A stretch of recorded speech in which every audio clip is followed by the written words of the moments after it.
Este no es uno de esos programas que te propone juegos y te promete premios materiales. Si no le hubiésemos puesto, qué sé yo, o la democracia, o los 40 escalones, o recordando por un sueño.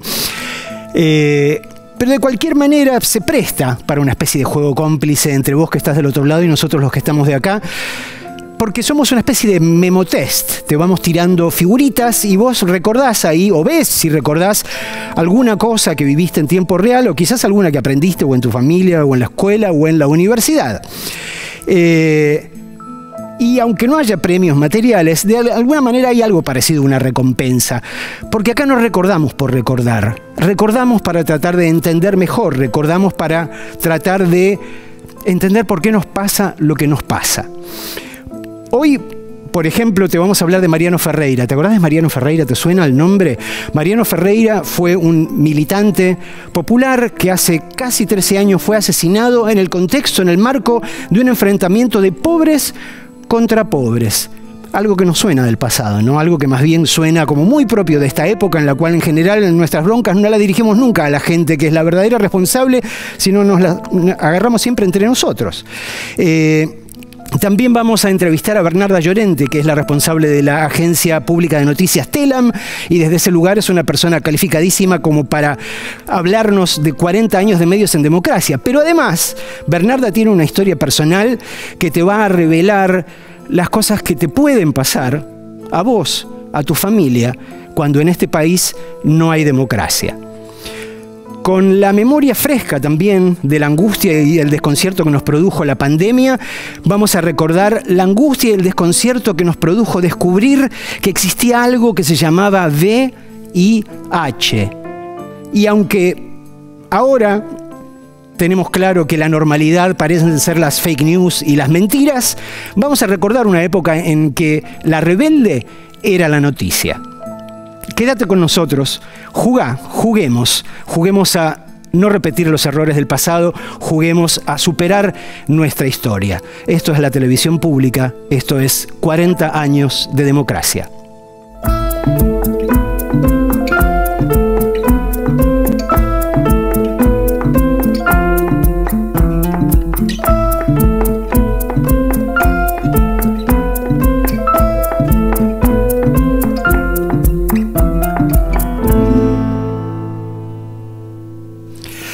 Dada la experiencia de los últimos años, cada vez que escuchamos hablar de justicia o de poder judicial, tendemos a abrir el paraguas porque decimos, uy, ahora se viene una. El caso del que vamos a hablar ahora, sí, es una tragedia, gira en torno a una tragedia, pero es uno de esos raros casos en los cuales podemos decir que efectivamente se hizo justicia. ¿De qué fecha vamos a hablar, Rocío Criado, y quién es el protagonista de este caso? La fecha es el 20 de octubre de 2010 y estamos hablando del asesinato de Mariano Ferreira. Este año se van a cumplir 13 años de aquel hecho. Mariano en ese momento tenía 23 años, era un militante del Partido Obrero que fue asesinado por una patota sindical que respondía al hoy fallecido exsecretario general de la Unión Ferroviaria, José Pedraza. Es importante entender el contexto en el que es asesinado Mariano porque fue en una manifestación. Justamente se estaba denunciando la precarización laboral de trabajadores que estaban terciarizados en la línea del Tren Roca y en ese marco fue que Mariano fue uno más de los manifestantes. Pudimos hablar con Pablo, que es su hermano, que nos hizo el recorrido del lugar en el que se dio el ataque, nos contó todo lo que pasó ese día y también nos habló de cómo fue la investigación judicial de un hecho que claramente fue un mensaje contra los trabajadores. Un grupo de trabajadores está cortando las vías a la altura de la estación Avellaneda.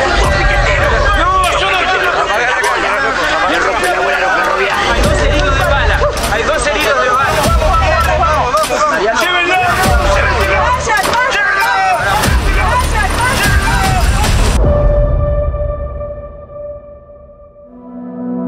Yo trabajaba en un laboratorio fotográfico y recuerdo el llamado de mi mamá por teléfono diciendo que había pasado algo muy grave con mi hermano. Bueno, cuando llego veo a mi vieja llorando, mis hermanas también y nada, me dijeron que mi hermano ya estaba sin vida.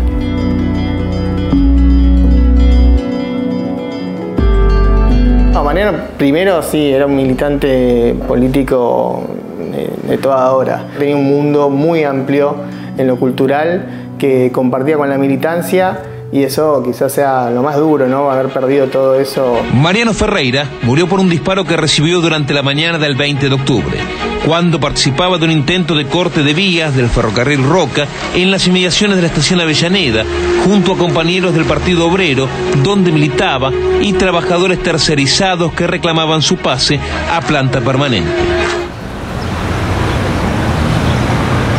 A 13 años del crimen de Mariano Ferreira, su hermano Pablo reconstruye el recorrido final. Estamos en la estación Avellaneda. ¿Qué pasó el 20 de octubre de 2010 acá?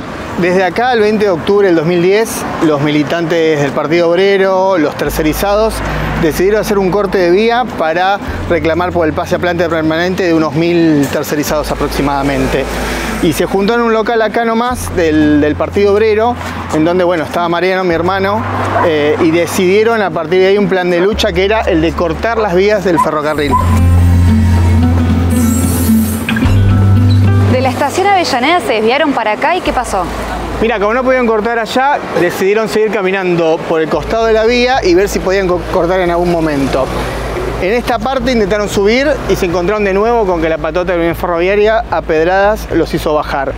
También en esta parte la policía de infantería reprimió hacia los tercerizados, no hacia la patota de la Unión Ferroviaria. Y como no sucedió de poder cortar acá, decidieron cruzar este puente y ahí sí ir a Capital Federal para desconcentrar.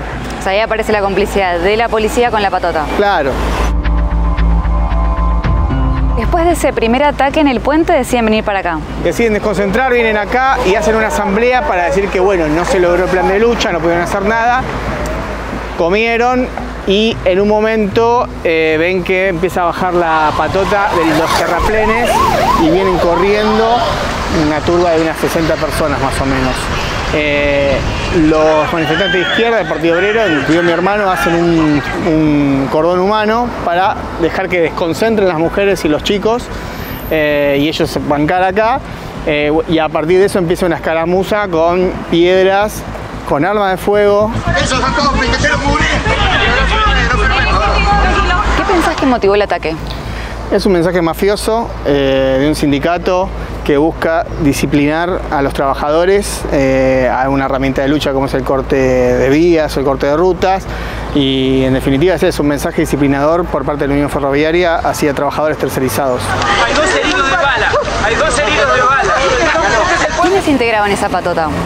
Mirá, por lo que se investigó después se sabe que era gente muy ligada a la dirección del sindicato, José Pedraza, estaba Favale, Pablo Díaz, diferentes referentes de los escalafones que tiene la Unión Ferroviaria, del sindicato, que estaban en contacto y en comunicación con la cúpula de la Unión Ferroviaria para que acá no puedan cortar las vías. Aquí a unas 7 cuadras aproximadamente está la estación Avellaneda. ¿Y después del ataque qué pasó? Después del ataque, Mariano cae herido, se lo llevan en una ambulancia al hospital Askerich, pero no llega con vida. Nosotros hacemos la nota con uno de sus representantes, de hecho... Gabriela, nos están informando que el joven manifestante que vimos en la ambulancia cuando era trasladado acaba de morir. Lamentablemente, este joven de nombre Mariano...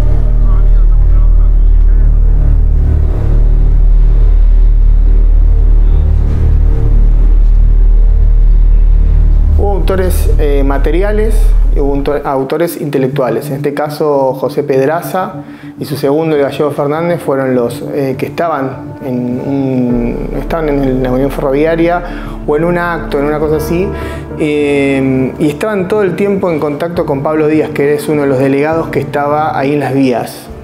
Constituido el Tribunal Oral Local número 21 en la sala de audiencias, vamos a dar inicio al juicio oral y público. 3 años después, la justicia condenó a 15 años de prisión al ex secretario de la Unión Ferroviaria, José Ángel Pedraza, y a Juan Carlos Fernández por ser instigadores del crimen. Cristian Daniel Favale y Gabriel Sánchez recibieron 18 años como autores materiales del asesinato. Condenar a José Ángel Pedraza por ser penalmente responsable del delito de homicidio a la pena de 15 años de prisión, condenar a Cristian Daniel Favale en calidad de coautor a la pena de 18 años de prisión, condenar a Juan Carlos Fernández. La muerte de Mariano generó un cambio en cuanto a poner de relieve que la tercerización laboral puede tener estas consecuencias, ¿no? De llevar a una persona o un grupo a asesinar a otra. En el juicio salió todo el entramado que tiene que ver con esto, con las tercerizaciones, y por supuesto pone también de relieve la militancia juvenil, pone también de relieve que lamentablemente estas cosas siguen pasando, que 40 años de democracia, pero también seguimos teniendo estos golpes, estas manchas muy fuertes. Así que nada, estos me parecen las cosas que pone más de relieve el caso de Mariano.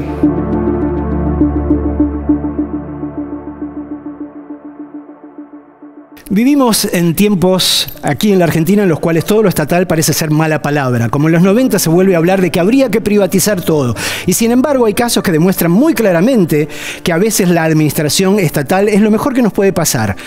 Este es el momento que le dedicamos a un hecho cultural aquí en 40 años de democracia y elegimos para este caso a una de las joyas de la cultura argentina actual. Una de esas cosas que nos debería llenar de orgullo porque está al mismo nivel cultural de cualquiera de las grandes capitales del mundo. ¿A qué joya me estoy refiriendo, Alan Longi? Al Centro Cultural Kirchner, que se inauguró el 21 de mayo del 2015. Se abre al público el 25 de mayo de ese mismo año en la fecha patria, allí con un espectáculo y un concierto de Horacio Labandera tocando el himno argentino y muchas otras obras más. Una joya arquitectónica también, no solamente cultural, el Palacio de Correos, que fue objeto también de denuncias, de judicializaciones. También había sido privatizado. Exactamente, a fines de los 90, el grupo Macri se hace cargo, luego quiebra en el 2001, luego Néstor Kirchner, en una de las primeras acciones, lo que hace es quitarle la concesión del correo, después también se estatiza el servicio de correo, siendo la primera estatización de ese periodo, una historia que atraviesa, ¿no? Distintas circunstancias y que luego se transforma en el Centro Cultural Kirchner de esta manera. La del Centro Cultural Kirchner es en parte la historia argentina del último siglo. Inaugurado como Palacios de Correos y Telecomunicaciones en 1928, el majestuoso edificio se convirtió en lo que es hoy el 21 de mayo de 2015. El antiguo Palacio de Correos y Telégrafos es una construcción emblemática de la ciudad de Buenos Aires que hoy cuenta con una infraestructura a la altura de los centros culturales más importantes del mundo. Es un espacio que conjuga historia y futuro. Como soy del interior de la provincia, no lo conocía a este espacio más que de mentas. Nunca había entrado a mirar el interior, conocía desde afuera, pero nunca había entrado. Creo que es imponente, es una obra extraordinaria. La verdad tiene belleza por donde lo mires. Siempre creo que esta idea de convertirlo en un espacio cultural es revolucionaria directamente. El CCK es el centro cultural más grande de América Latina. Son 116.840 metros cuadrados y 9 pisos que contienen la estructura histórica del Palacio de Correos y nuevas salas equipadas con la más moderna tecnología. La parte histórica fue restaurada, conservando 3 enormes vitrales y el mobiliario de la época. Allí, entre otros espacios, se encuentra el Salón de Honor y lo que fue el primer despacho de María Eva Duarte de Perón. Que aquí se recuperó en forma minuciosa cada mobiliario, cada sala, cada lugar de este maravilloso edificio. Podemos ver mucho de la historia de la arquitectura en la Argentina. La increíble obra, porque no solamente en sí misma es una obra de arte donde hoy estamos, de creación de talento humano. En estos momentos estamos sentados sobre la ballena azul, pero estamos sentados además sobre el techo de la sala filarmónica más importante también de Latinoamérica, para casi 2.000 espectadores. La sala se llamó, y que a mí me gusta que se siga llamando así, la ballena azul, que fue construida especialmente por arquitectos argentinos, que la pensaron con acústica y con un cuidado absoluto en ese sentido de este lugar. La primera programación fue el himno nacional, con el coro polifónico y con la participación maravillosa de Elena Roger.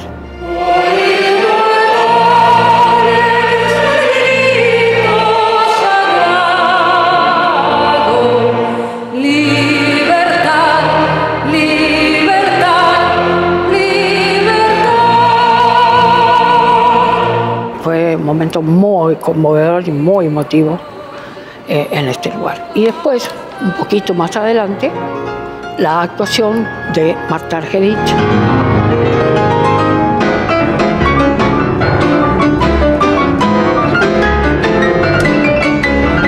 Un gran sueño también que teníamos de que Marta, la gran pianista argentina, aclamada en el mundo, pudiera tocar en esa maravillosa sala con el maravilloso piano, que fue parte también de lo que se adquirió. El Centro Cultural Kirchner es escenario de cumbres internacionales, muestras de arte, foros de debate y shows de música, danza y baile completamente gratuitas.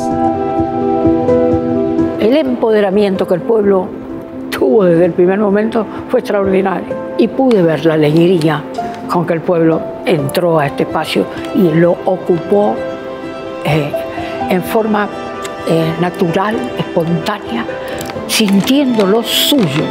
La inauguración fue un acontecimiento histórico, creo.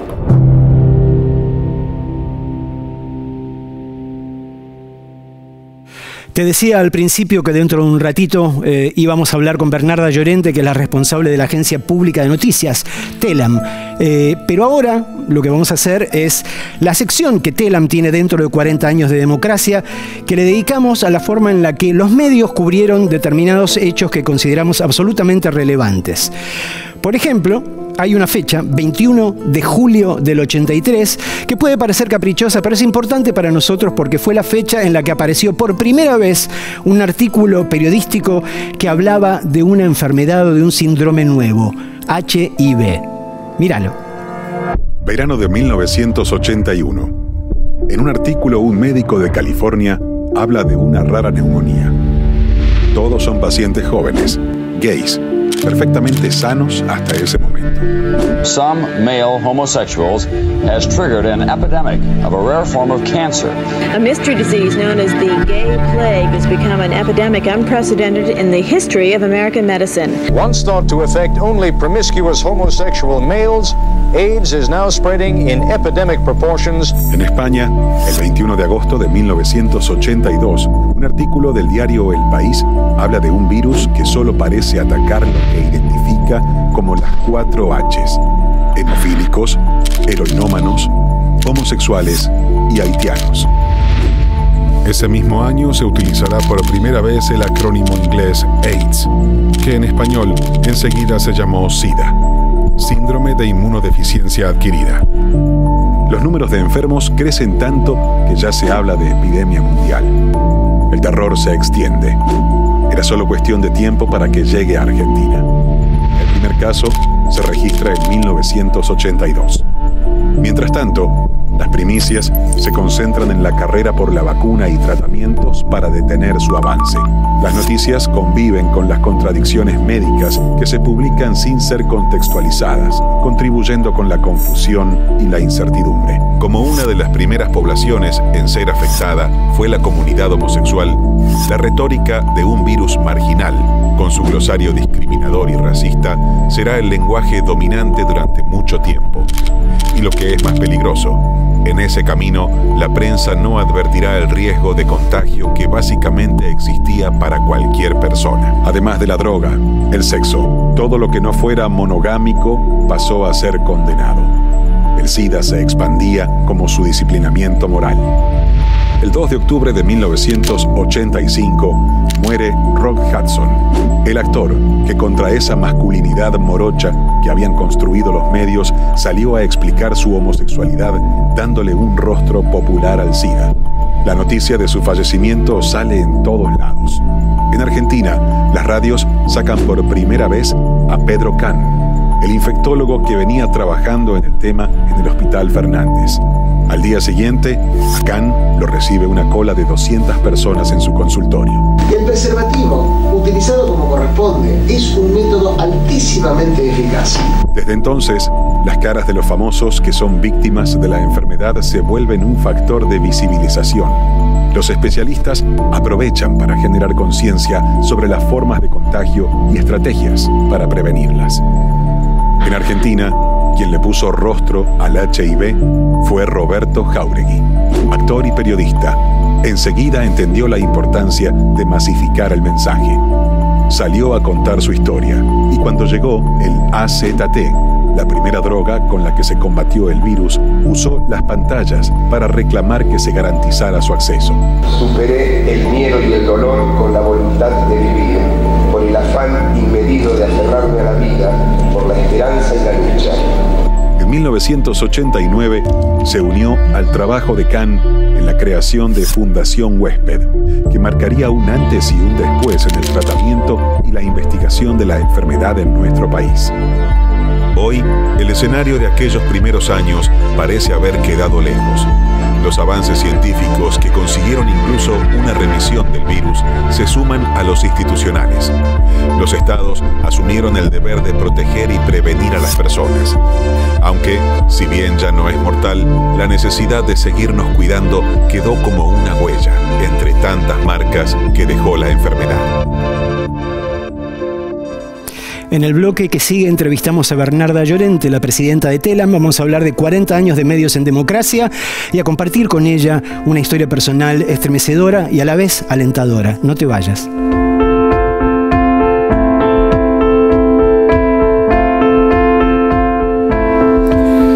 Bernarda Llorente es periodista, es politóloga, es productora.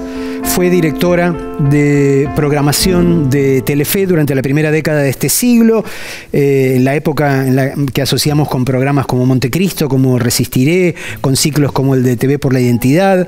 En 2019 recibió el Martín Fierro al mejor programa periodístico de cable, que lo compartió con Claudio Villarroel, y en estos últimos años es responsable de la Agencia Pública de Noticias, TELAM. Muchísimas gracias, Bernarda, por venir a conversar con nosotros en la noche de hoy.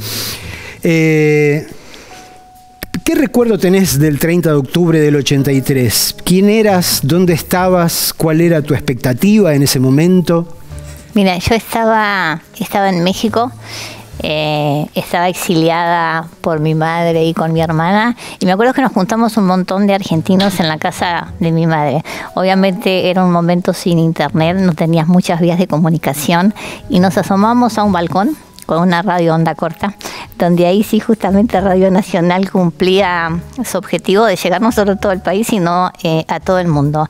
Y al principio los resultados eran confusos y desde el exilio sonaba como muy raro que Alfonsín fuera ganando. En el exilio no estaba el clima de época, de esa construcción que se venía dando acá, y de repente lo primero que aparecía era como la derrota del peronismo, ¿no? Había muchas razones para explicarlo, pero era sorprendente desde el exilio. ¿Y cómo fue la decisión de vincularte a los medios? Y primero empecé en la gráfica. O sea que cuando vine a Argentina yo ya tenía algunos años en el periodismo y la tele pasé en la segunda etapa. Cuando llegué a Argentina primero me vinculé con Perfil, había tenido un jefe en México, Sergio Sinay, y Sergio Sinay realmente fue un maestro para mí y apostó mucho a mi formación. Y ahí trabajé un tiempo y después me di cuenta que tenía algo no saldado en esta historia que yo quería aportar a los derechos humanos, ¿no? Derechos humanos en un momento donde uno se olvida, pero los derechos humanos en el 85, 86 todavía en Argentina eran algo de lo que se hablaba poco y se difundía menos en los medios.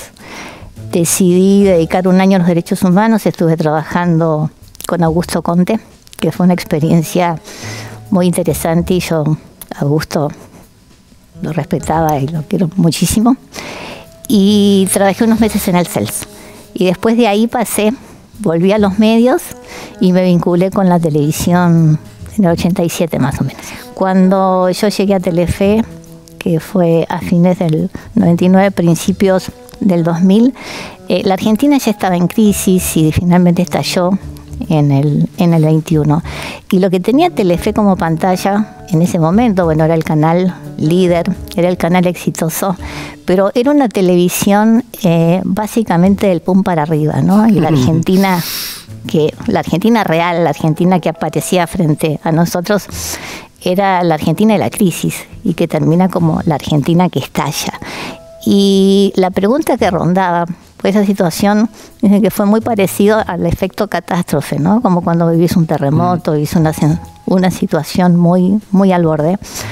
Los argentinos y las argentinas nos preguntábamos qué había pasado, qué nos había pasado, porque como sociedad habíamos llegado a una foto que se congelaba como en lo peor de la Argentina y uno decía, esta no es la Argentina real, ni puede ser la Argentina ni del presente ni del futuro.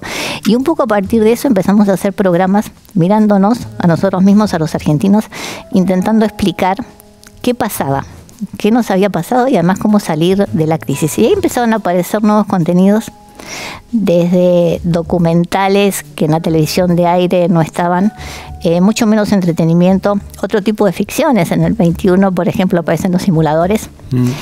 Y en el momento de crisis, y en ese momento de crisis entre el 2001 y el 2002, tuvimos que decidir con Claudio Villarroel si apostábamos a poner plata en la producción o apostábamos a salvar la gente. Y lo que decidimos fue apostar a salvar el laburo de la gente, con un riesgo enorme porque la programación obviamente se nos iba cayendo. Además de la transformación en la consideración de la televisión, de lo que estábamos hablando, digo, ¿cómo viste que fue evolucionando el rol de las mujeres en un medio, digo, que era tan acérrimamente machista?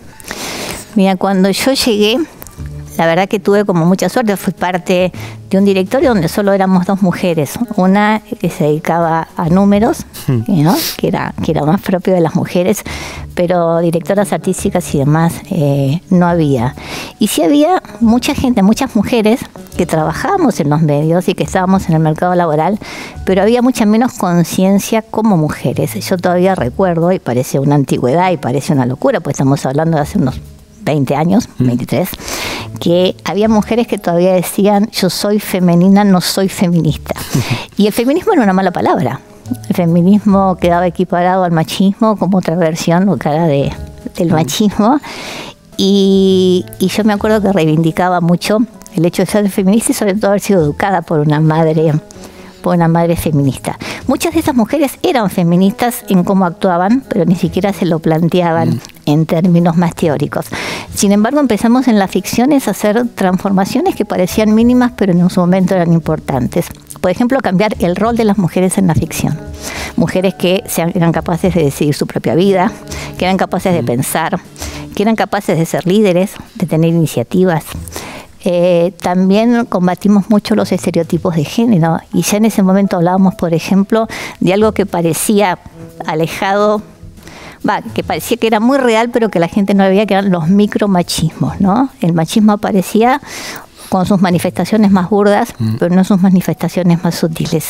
Y creo que eso fue importante, ese cambio, ¿no? Son los cambios culturales que bueno, con toda esa serie de cambios y de la sociedad finalmente terminamos hoy en una etapa con las mujeres donde todavía nos falta mucho. El techo de cristal todavía no se rompe. Yo soy la primera presidenta mujer de Telam, por ejemplo. Aparecieron muchísimas mujeres que son por primera vez algo. En el mundo incluso no habían mujeres que dirigieran medios. Y bueno, lo que hay que realmente ser consciente que hay etapas y retrocesos, que hay olas donde parecen todos los espacios ganados, pero también vienen contraofensivas donde se retrocede. Y creo que las mujeres tenemos que ser muy conscientes de eso. Más allá de algunos cambios, cambiar la cultura es lo más difícil para todos. Mencionas a Telam, que es tu presente. ¿Qué es una agencia de noticias? Porque a veces tengo la sensación de que es una especie de ente muy inasible para la gente, porque la gente ve en todo caso las terminales, o sea, ve los programas de televisión, ve las páginas, pero ¿cómo definirías una agencia de noticias para que la gente entienda el rol de algo como Telam? Una agencia de noticias ha sido concebida desde sus orígenes, ¿no? Como un lugar que genera, reproduce, distribuye noticias para los medios, ¿no? Es básicamente un insumo para los otros medios de comunicación como una fuente primaria, como una fuente confiable, una fuente que vos podés tener la trazabilidad de la información de dónde sale y se supone que cumple como con todos los criterios periodísticos que le dan veracidad a la noticia, pues tenemos mucha responsabilidad. Cualquier cosa que nosotros difundimos es algo que se replica en muchos medios. Estamos en un mundo con una cantidad de información enorme, pero probablemente con mucha más desinformación que información. Y las agencias de noticias vuelven a ser como el sello de lo confiable, como el sello que vos podés reproducir la veracidad, o sea, podés tener la constancia de la veracidad de una información. Y esto pasó mucho durante la pandemia, ¿no? Durante la pandemia hubo un fenómeno, en realidad el fenómeno que vimos todos los días, pero que en ese momento se llamó infodemia. La OMC, la Organización Mundial de la Salud, puso infodemia porque circulaba mucha información del virus, del COVID-19, pero mucha información a veces falsa, a veces inexacta, sobre todo frente a un fenómeno desconocido. O sea, no necesariamente eran malintencionadas, claro, pero sí apresuradas, pero sí afirmaciones que podían poner en riesgo no solo la salud física, sino también la salud mental de los ciudadanos del mundo, porque este fue un fenómeno a nivel mundial.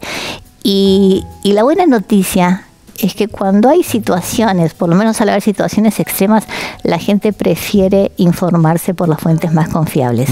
Y esto fue lo que pasó, ¿no? Frente a tanta desinformación, lo que prevalecieron fueron los medios más confiables para la gente. ¿Cuál sería la importancia de una agencia de noticias pública, estatal, o si querés extenderlo a los medios públicos en general? En las últimas semanas fue como muy notable que ciertos referentes de la oposición política anunciaban que en caso de ganar, muy con nombre y apellido, decían directamente que lo primero que iban a hacer era cerrar Telam.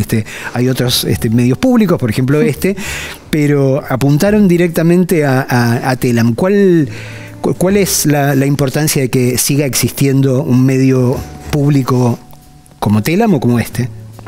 Mira, es enorme. A Telam han intentado finalmente destruirla o disminuirla 9 veces. Y Telam no nació caprichosamente. Telam nació hace 78 años y en realidad la creó Perón cuando era vicepresidente, ¿no? Porque ¿qué entendió Perón? Que frente a un proyecto de soberanía política, de soberanía económica, también de soberanía social, también tenía que haber un proyecto de soberanía informativa. En Europa este debate sobre los medios públicos tiene muchos años y quedó superado.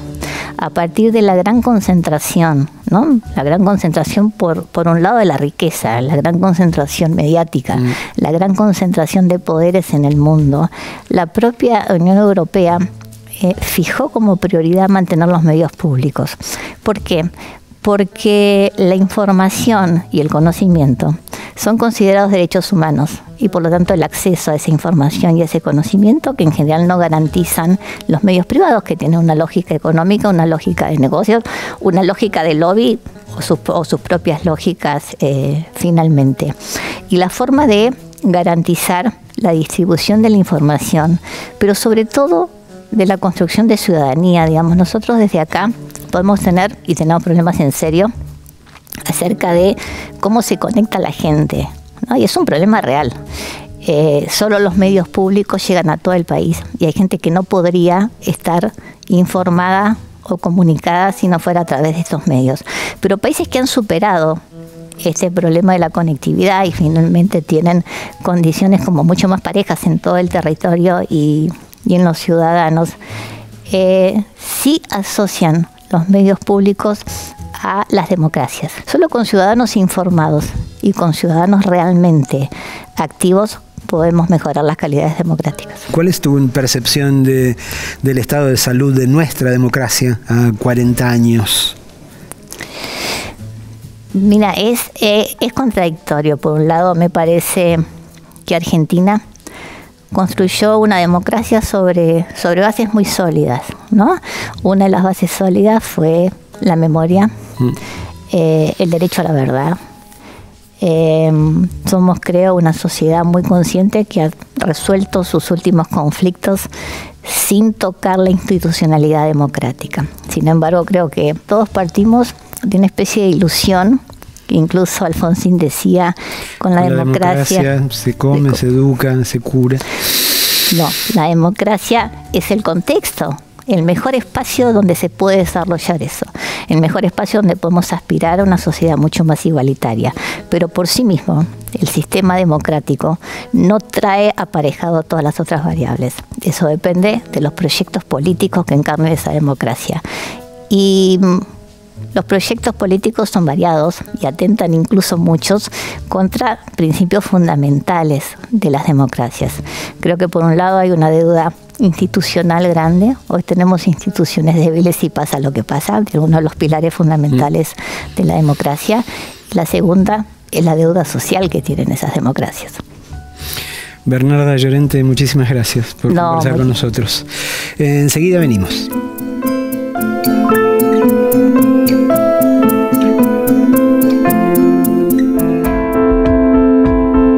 Hay palabras que son consideradas malas palabras en todo el mundo, con sus respectivas traducciones, obviamente, pero hay algunas que son malas palabras muy particularmente para nosotros, para los argentinos. Por ejemplo, hiperinflación.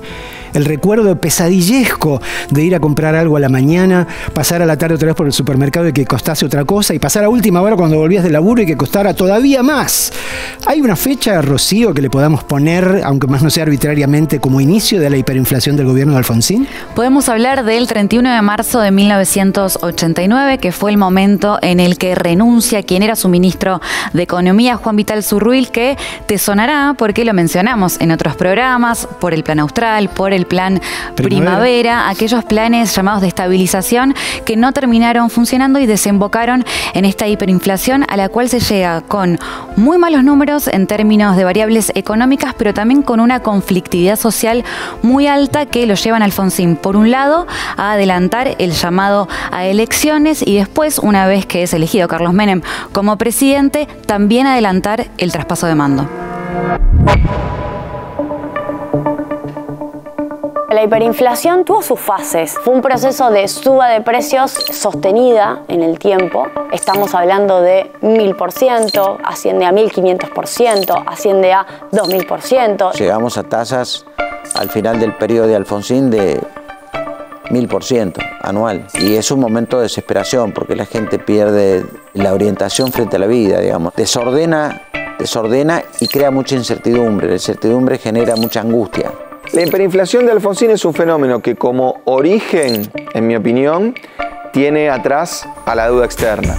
Los intereses de la pretendida deuda externa deben quedar de lado. Que se averigüen los responsables, que no se defiendan a los estafadores de la patria. En general, las hiperinflaciones están asociadas con problemas externos fuertes, caída en los precios de exportación de un país o un país que está muy endeudado y tiene una suba de tasa de interés y su deuda se empieza a espiralizar y a volver impagable. Y sobre todo cuando la sociedad percibe que pasa eso y entonces sale corriendo a buscar qué cosa, ese activo que le puede hacer preservar el valor de la moneda que tiene el bolsillo, que son los dólares. Hay un problema de orden de magnitud. Una cosa es tener inflación de 70, incluso de 400%, la inflación que recibe Alfonsín después de la dictadura, y otra cosa es tener inflación de 2500%. Es un nivel de licuación de tu poder adquisitivo que además es minuto a minuto. El azúcar, 160 el kilo de azúcar. ¿La docena de huevos? Bueno, acá el huevo no existe, no hay huevos, no hay carne, ni hablar de la carne. No hay nada de nada. Uno, lo que cobraba a la mañana, no sabía si a la tarde le iba a alcanzar para algo. Las anécdotas de ir al supermercado y que te cambien el valor en el momento, o que haya repositores o cajeros que iban cambiando los precios, a mi criterio es la mejor figura, es la figura que mejor explica esa situación. Sueldos que se empezaron a pagar por mes, como normalmente ocurre, que después se pasaron a pagar por quincena, que después se empezaron a pagar por semana, y donde cobrabas el sueldo por semana y tenías que ir a la mañana al mercado porque tal vez el sueldo que habías cobrado el lunes, el martes a la tarde ya no servía para comprar lo que servía para comprar el lunes. Las calles parecían como la ciudad de Buenos Aires estaba en pandemia, no había nadie. Porque la gente no podía cargar nafta en los coches. Lo que genera además es un shock en términos sociales. Hemos tomado los vecinos la asistencia de defender a la fuente de trabajo. Gracias a eso tenemos nosotros nuestra familia que mantener.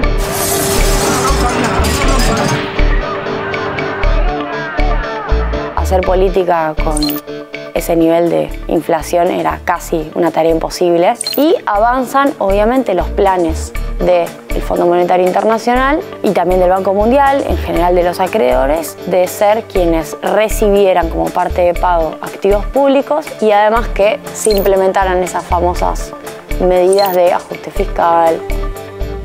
La hiperinflación es un fenómeno destructivo de riqueza social, es decir, disciplina a los más débiles y es a veces algo buscado. Hemos asistido en muchas ocasiones a que empresarios se han sincerado diciendo que cuando más plata ganaron es cuando había inflación. Lo que vino después fue eso, fue un quiebre también en el primer gobierno constitucional, tiene una salida anticipada, lo cual también es un problema en términos institucionales. Yo tenía una ilusión muy grande que ustedes conocen porque me he referido a ello muchas veces. Cumplir el mandato de los 6 años. Y yo llegué a la conclusión de que debía ofrecer la anticipación de la asunción del nuevo presidente de los argentinos. Vamos a hacer no solo una economía de guerra, va a haber un gobierno de crisis. Motivado por la crisis, termina consensuando una salida anticipada 6 meses antes del gobierno, 6-7 meses antes. Si Alfonsín hubiese encontrado la solución económica compatible con el sostenimiento de la democracia, creo que hubiésemos tenido a Alfonsín para muchos años. Entonces, me parece que la conflictividad estuvo a punto de abortar una democracia que recién nacía.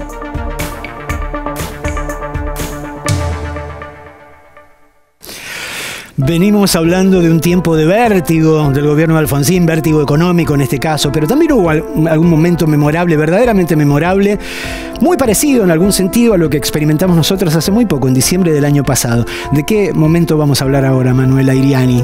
Estamos hablando de un momento que comenzaba el 31 de mayo del 86, empezaba la Copa del Mundo, una copa que por supuesto en ese momento podría haber sido una más en la historia de los mundiales y por supuesto no lo fue.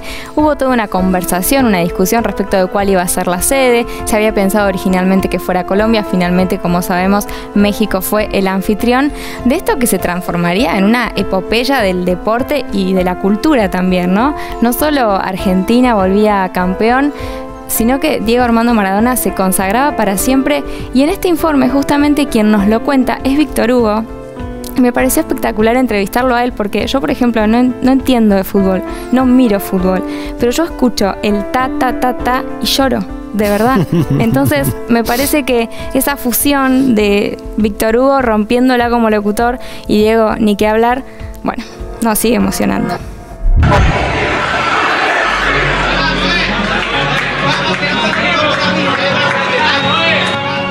El camino que hizo la selección hasta disputar la final del Mundial 86 contra Alemania fue todo menos sencillo.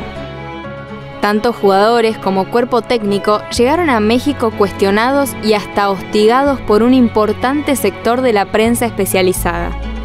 Y hasta desde el propio gobierno de entonces se intentó poner en duda la continuidad de Carlos Bilardo como DT. Desde mucho antes de México, la selección no jugó solo contra sus rivales dentro del campo de juego, también tuvo que hacer frente a quienes la atacaban en su propio país. Bilardo, ¿usted es consciente que si la cosa no funciona, el tomate más chico que le van a tirar será del tamaño de una sandía? Yo no tengo ningún problema, porque sé que prepararon todo para eso. Que Bilardo, un hombre muy combatido, incluso por algún sector del gobierno de Alfonsín, quisieron darle un golpe de Estado a Bilardo. Siempre el mismo diario, siempre sectores dominantes con motivos aviesos, pero que habían llegado al propio gobierno de Alfonsín. No sé, no creo que Alfonsín hubiese participado de eso. Ahí va, vamos, ahí va, otra vez, vamos. Fuerte, ahora, cuando pasa. Para sorpresa de muchos y muchas, el equipo liderado por Diego Maradona arrancó con firmeza la fase de grupos, con triunfos ante Corea y Bulgaria y un duro empate contra Italia. Argentina 1, Italia 1, Diego Armando. La victoria por 1-0 frente a Uruguay en octavos de final aplacó un poco las críticas. The Foreign Office has said it hopes Sunday's World Cup match between England and Argentina will be played in a sporting spirit. Espíritu deportivo, no político, no nada. Display is only football. Yo de política no hablo. Párate, Diego. Párate, Diego. No, de política no, querido. Diego. Yo juego al fútbol, de política nada. Y lo que ocurrió 6 días después, el domingo 22 de junio, dio vuelta a la historia de manera definitiva. Cuartos de final. Argentina-Inglaterra, minuto 51. Diego como número 10, a Giusti como número 9, a Burruchaga de 8 y a Valdano de 7. La pelota va para Maradona, Maradona puede tocar para Enrique, siempre Maradona hace un drible, se va entre 3, siempre Diego, genial. Tocó para Valdano, entró Maradona, falta el 3, intentó, vamos. Argentina está ganando por 1-0 y que Dios me perdone lo que voy a decir. Contra Inglaterra hoy, aún así, con un gol con la mano, ¿qué quiere que le diga? Salto, mano de Dios y 1-0 para la Argentina. No hubo mucho tiempo para la polémica porque 4 minutos después ocurrió la maravilla. Para Diego, ahí la tiene Maradona, lo marcan dos, pisa la pelota Maradona, arranca por la derecha el genio del fútbol mundial y deja el centro y va a tocar para Burruchaga, siempre Maradona, genio, ¡gol! 44 pasos, 12 toques, 6 ingleses en el camino, un gol y la gloria eterna. ¡Barrilete cósmico! ¿De qué planeta viniste? Para dejar el camino tanto inglés, para que el país se opulle apretado, gritando por Argentina 2, El gol del siglo, un gol que hasta el día de hoy nos pone la piel de gallina, una secuencia mágica imposible de olvidar y un relato que jamás nos cansaremos de escuchar. Argentina 2, Inglaterra 0. Fue una etapa maravillosa, para mí una bisagra en mi vida, porque el genio de Diego fue inspirador de decir eso, que la jugada de todos los tiempos, el barrilete cósmico y todo lo demás, que han sido como una marca registrada de mi vida. Todavía vengo remando con eso, así que me inspira ese tiempo una inmensa felicidad por el retorno de la democracia y una gran alegría como futbolero y sobre todo como profesional de la radio, gracias a Diego. Argentina va a salir campeón, Argentina va a salir campeón. Dedicamos a toda la puta madre que lo reparió. La semifinal contra Bélgica fue poco menos que un trámite. 2 golazos y un partido magnífico de Diego pusieron a la Argentina en la final. Maradona. Con este marcador Argentina está en la final de México 86.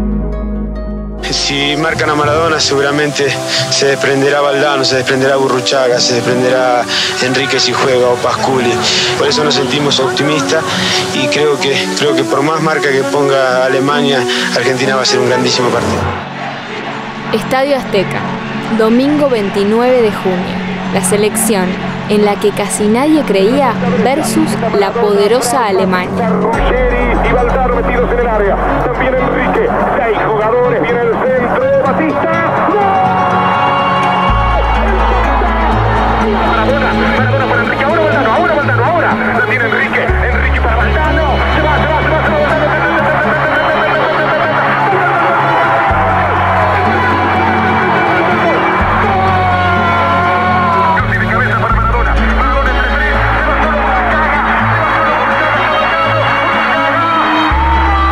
Los goles de Tata Brown, Valdano y Burruchaga quedaron para siempre en la memoria de argentinos y argentinas. La final terminó 3-2.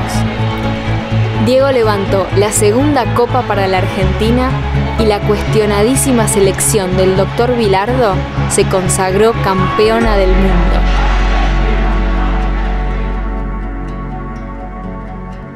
Este es el momento en que, en efecto, el programa se parece más a un memo test, porque vamos a ver hechos de lo más variados a través de sus fechas y alguno, estoy seguro, te va a resonar acá adentro.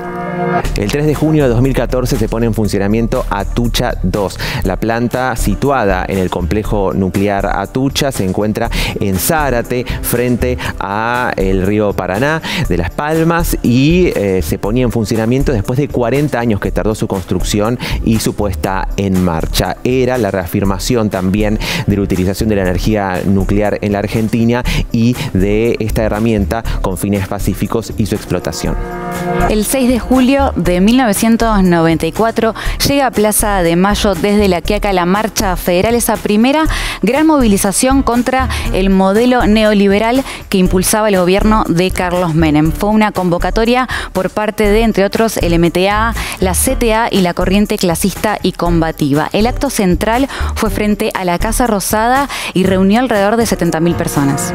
El 13 de noviembre del año 2002, la región de las Yungas, que comprende las provincias de Salta y Jujuy, es declarada por la ONU Patrimonio de la Humanidad por su valor cultural y natural a nivel internacional. Significa que esta área tiene que ser protegida por su riqueza en biodiversidad, pero que también tiene un alto valor para el conocimiento científico que se puede aportar, y también que deben ser preservadas las comunidades que allí viven. El 11 de marzo de 1999 son halladas en Salta las momias de Yuyayaco, que llevan ese nombre justamente por haber sido encontradas en la cima de ese volcán. También son conocidos como los niños del volcán porque pertenecen a 3 niños que fueron sacrificados por los incas alrededor de 500 años atrás. Actualmente los restos se encuentran en el Museo de Arqueología de Alta Montaña de Salta. El 20 de marzo de 1984, Nacha Guevara estrena Aquí estoy. Es un unipersonal en el Teatro Coliseo musical con la dirección de Alberto Favero. 20 temas musicales bailaba y cantaba Nacha Guevara en ese espectáculo, que era el regreso de esta gran artista al escenario local después de casi una década en el exilio por la dictadura. El 1 de enero de 1986, esta casa, la TV pública, para muchos conocidos antes como ATC, pone al aire por primera vez el programa La Noticia Rebelde, conducido por Carlos Abrevaya, Raúl Becerra, Adolfo Castelo, Jorge Ginsburg y Nicolás Repeto. En ese momento, La Noticia Rebelde revolucionó la tele por combinar humor y periodismo. Estuvo en la pantalla hasta 1989 y además fue de gran influencia para muchos éxitos de los 90. A mediados de los 80, mezclar humor y noticias podía parecer novedoso, pero para nosotros ahora es la cosa más común del mundo, ¿no? Debe haber pocas maneras más ricas de revisar estas 4 décadas de democracia que seguir el humor que hemos producido. Es, sin duda alguna, una de las cosas que nos caracteriza y que nos sienta mejor, ¿no? Gracias a Dios por el sentido del humor que tenemos los argentinos. Te esperamos acá la semana que viene con más democracia.